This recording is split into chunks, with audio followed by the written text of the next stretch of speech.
Chers amis, nous allons étudier la paracha de Pécoudé. La paracha de Pécoudé est la dernière sidra du livre de Shemot. Cette sidra commence par les mots Hélé Pécoudé, voici les contes, et va nous narrer les contes au détail près de tous les éléments, la valeur donc, le détail des valeurs utilisées pour construire le Mishkan et tous les matériaux utilisés pour construire le Mishkan. Incontestablement, la sidra de Pécoudé se trouve liée à la sidra précédente qui est celle de Vayakel. En général, les deux sidrotes, Vayakel et Pécoudé, sont lues en même temps. Cette année, elles seront séparées, Vayakel samedi dernier, Pécoudé Shabbat qui vient, car nous sommes dans une année dite embolismique, c'est-à-dire une année où on ajoute un mois supplémentaire, le mois de Véhadar ou Adar Sheni. Par conséquent, effectivement, il y a plus de Shabbatot, si on peut dire, dans l'année, et les deux sidrotes vont être séparées. Néanmoins, elles se suivent et sont irrémédiablement liées, car le thème de ces deux sidrotes est le même. Il s'agit du Mishkan, du sanctuaire dans le désert, ce temple portatif que l'on montait et que l'on démontait à chaque étape. Ce sanctuaire, on en décrit la construction dans la sidra de Vayakel et on va en détailler l'ensemble des matériaux et leurs valeurs dans la sidra de Pécoudé. Vayakel Pécoudé forment quasiment un bloc sur un thème qui est unique. Pas tout à fait, puisque dans le dibru de la sidra de Vayakel, on a quelques versets consacrés au respect du Shabbat, et Rachid nous explique, si ces versets sont présents, c'est que effectivement, il y a nécessité d'arrêter la construction du Mishkan lorsqu'arrive le Shabbat, comme si le sanctuaire dans l'espace que constitue le Mishkan doit s'arrêter, céder le pas au sanctuaire dans le temps que constitue le Shabbat. Et c'est heureux ainsi, car si le sanctuaire dans l'espace va être détruit, pris aux enfants d'Israël à deux reprises, par les Babyloniens en moins 586 et par les Romains en l'an 70, et ne sera jamais reconstruit jusqu'à présent, jusqu'à aujourd'hui, le temple de Jérusalem n'est pas reconstruit, le sanctuaire dans l'espace, lui, va être présent, éternel, pérenne, et accompagner les Juifs durant tout leur exil. En d'autres termes, ce n'est pas les Juifs qui ont gardé le Shabbat, mais c'est le Shabbat qui a gardé les Juifs. Comprenons, des Juifs qui se maintiennent, qui vivent le Shabbat, quelle que soit leur situation, en exil, malgré les difficultés, eh bien, conservent, gardent jalousement leur identité juive. L'expérience du Shabbat, que l'on vit, qui est une véritable rupture avec la semaine, une sanctuarisation dans le temps, eh bien, permet de garder notre identité juive par des activités, la synagogue, les rencontres familiales, les repas de Shabbat, tout cela forge, renforce notre identité juive. Le sanctuaire dans le temps a été le garant, le gardien du peuple d'Israël. Mais revenons à la construction du Mishkan. Une question se pose. Nous l'avions déjà évoqué d'ailleurs lors d'un des cours précédents. Comment se fait-il que seulement, on le dit donc, on explique sa construction à la paracha Vayakel et Pécoudé, pourquoi le fait-on encore à nouveau alors que on l'a déjà décrit dans une autre sidra que nous avons lue il y a quelques semaines, la sidra de Teruma, qui se situe avant la faute du veau d'or. Réponse de nos maîtres. La sidra de Vayakel et Pécoudé se situe à son bon endroit au niveau chronologique. En effet, après la faute du veau d'or, l'Éternel demande à Moshe, à Moïse, de construire un sanctuaire. L'ordre de construction du sanctuaire et sa construction va intervenir le lendemain de Yom Kippour, le jour du grand pardon, jour où Dieu a pardonné aux enfants d'Israël la faute du veau d'or en leur raccordant les deuxièmes tables de la loi. En d'autres termes, le sanctuaire est une sorte de tikkun, de réparation de la faute du veau d'or. Comment cela? Rappelons cette faute. Les Hébreux pensent que Moïse va revenir. Ils ont compté 40 jours, comme Moïse leur a dit, mais ils ont commencé à compter le jour même du départ de Moïse, alors qu'il fallait compter le lendemain. 40 jours après, Moïse n'est toujours pas là, c'est normal, il ne va revenir que le lendemain. Les Hébreux sont affolés, poussés par le irrévérable, les non-juifs qui voient une bonne opportunité, les non-juifs qui sont sortis, qui ont profité de ce temps de libération pour venir accompagner les enfants d'Israël, et les poussent à construire un veau en or. L'idée est d'avoir un emblème. On ne peut pas vivre sans emblème. On n'a plus Moïse, Moïse n'est plus là. À quoi va-t-on raccrocher son regard, ses sentiments? On ne peut pas vivre totalement dans l'abstrait, dans une relation avec un Dieu totalement abstrait. C'est insupportable pour l'homme. Il nous faut un emblème, quelque chose qui nous mène. En plus, cet emblème va porter une idéologie, une religion beaucoup plus permissive que la Torah. En passant, c'est tout à fait intéressant pour ces gens-là.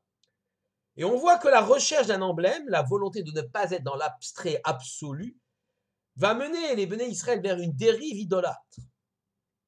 Alors, la réparation est bien la construction d'un sanctuaire, d'un lieu dans lequel l'homme va pouvoir accrocher son regard, ancrer ses sentiments, dans un bâtiment, tenture, puis en dur, que constitue le temple de Jérusalem, dans lequel il va ressentir, palper de façon plus forte la présence de Dieu. L'homme a besoin de cela. Et c'est cela le rôle du sanctuaire en tant que tikkun, en tant que réparation de la faute du veau d'or. Mais on peut toujours se poser la question, alors pourquoi avoir déjà décrit l'histoire du Mishkan avant la faute du veau d'or, puisque on va le faire tout de suite après dans l'endroit chronologique où le sanctuaire va être construit.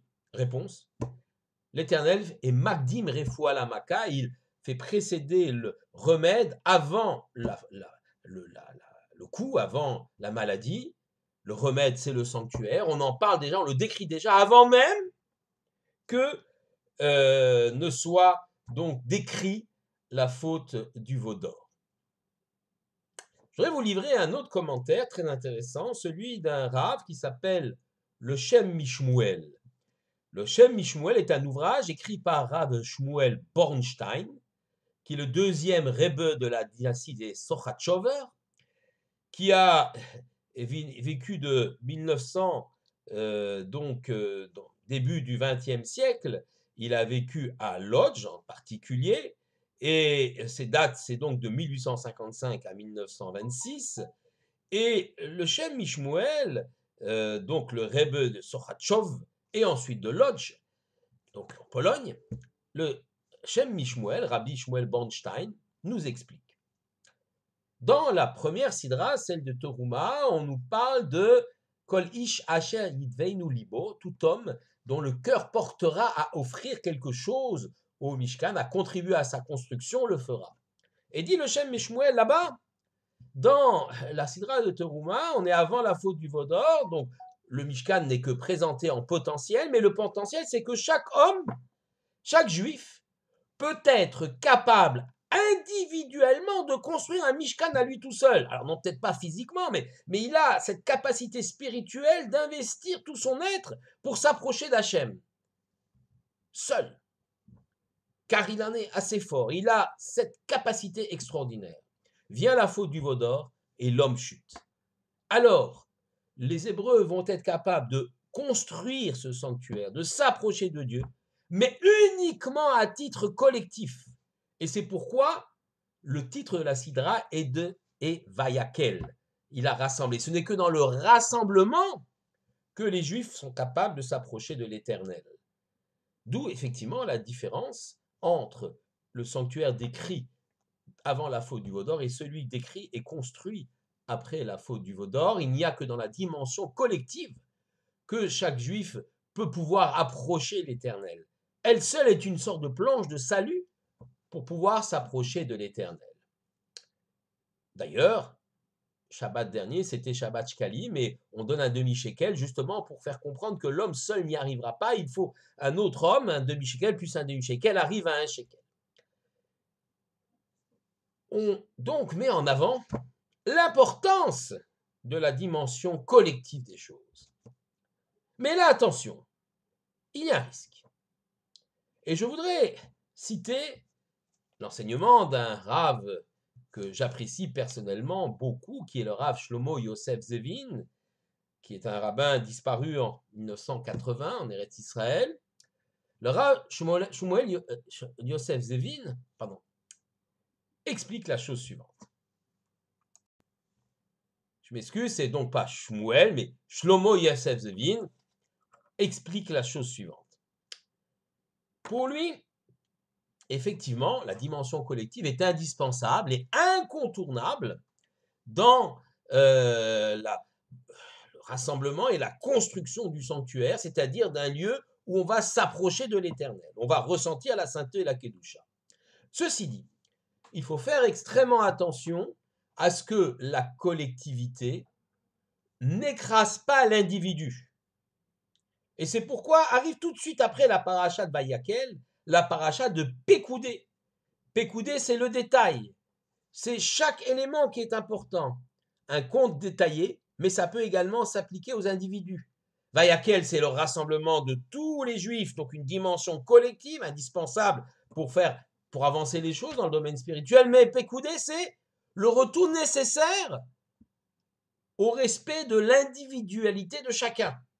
Il existe d'ailleurs dans l'exégèse talmudique des principes qui s'appellent Klal Hatzarich le Prat, le collectif qui a besoin de l'individu, ou Prat Hatzarich le Klal, l'individu qui a besoin du collectif.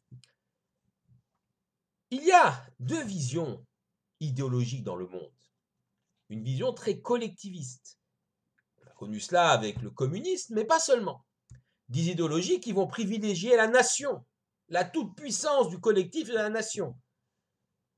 Dans ces idéologies, la vie de l'individu n'a que peu de valeur.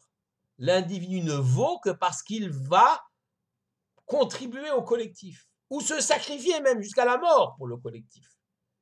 C'est une vision très extrémiste des choses. Et de l'autre côté, il y a des visions très individualistes de la société, où seul compte l'individu, ses droits, il n'a plus de devoirs vis-à-vis de la collectivité, et la seule raison d'être de cet individu, c'est de rechercher la jouissance et le profit au mépris même de l'existence, de l'intérêt, mais aussi de l'existence d'autrui.